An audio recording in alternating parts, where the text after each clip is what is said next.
आप सभी को नमस्कार। स्वाध्याय के माध्यम से संस्कृत भाषा को सीखने, जानने और इसके व्याकरण से परिचित होने के अपने प्रयास स्वरूप बन रहे इन श्रृंखलाओं के छठी श्रृंखला में आप सभी का स्वागत है।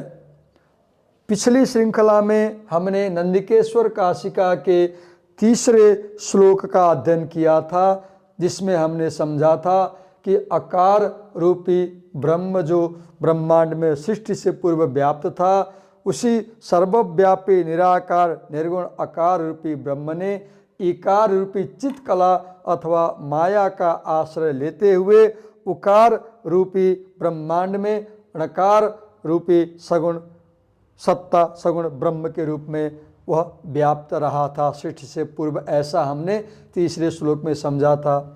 अब चौथे श्लोक में फिर उसी पहला सूत्र अय उण के बारे में और समझेंगे। पहले यह नंदिकेश्वर काशिका के चौथे श्लोक को पढ़ें।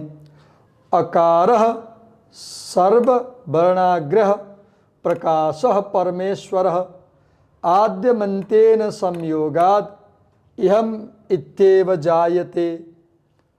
अकारः सर्ववर्णाग्रह, सर्व सभी वर्णाग्रह अक्षरों में अग्रह आगे है क्या? अकार। आद्य स्वर अकार जो है सभी वर्णों में सबसे पहले आने वाला है। जैसा कि उपमन्यु ऋषि की तत्व विमर्शिनी व्याख्या भी लिखती है कि अतएवाह अकार इति, अर्थात सभी वर्णों में सबसे पहले आद्य स्वरूप अकार वर्ण आता है। प्रकाशः परमेश्वर, ऐसा सभी वर्णों में सबसे पहले आने वाला जो आद्य स्वर आकार है वही प्रकाश रूपी परमेश्वर ईश्वर भगवान है। आद्यम अंत्येन संयोगाद इहम इति एव जायते। अगर आप पाणिनि के इन 14 सूत्रों में पहले आने वाले आकार को आद्य और अंत्येन और 14 सूत्रों में सबसे अंत में आने वाले हकार को जोड़ेंगे, संयोग करेंगे, तो उससे भी यही अर्थ निकलेगा। आगे पढ़ें इसको। जैसा कि पाणिनि के आदिर अंत्येन सहेता सूत्र के अनुसार यदि हमने आदि स्वर आकार को ले लिया और इसमें अंतिम वर्ण आदि वर्ण आकार को लिया और अंतिम वर्ण हकार को लेकर के अ और ह को जोड़ करके अह बनाया, तो इत्यादिर अकारो अंत्यो हकारः। तो इसमें क्या हुआ कि अ से ह के बीच में जो है अ से लेकर के ह तक का सभी स्वर और सभी व्यंजन भी आ गए और इसी में अकार और हकार भी समाहित हो गया। अकारादि हकारांता वर्णास्ततः, यहाँ अकार से लेकर के हकार तक के सभी वर्ण और अकार एवं हकार ये दोनों वर्ण भी समाहित हो गए।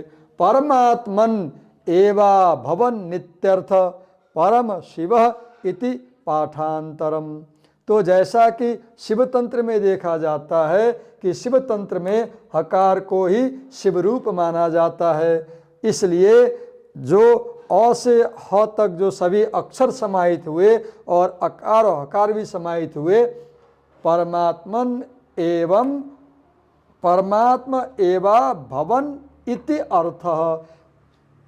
ये इन सभी अक्षरों का अर्थ भी परमात्मन एव भवन, इनका अर्थ भी परमेश्वर अथवा परमात्मन में होता है।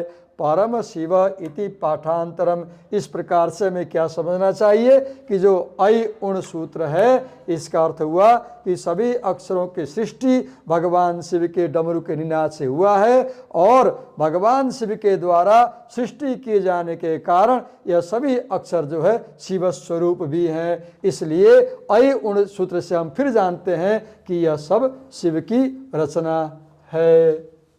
ऐसे आपने अपना अमूल्य समय दे करके मुझे देखा सुना, इसके लिए आपको बहुत बहुत धन्यवाद।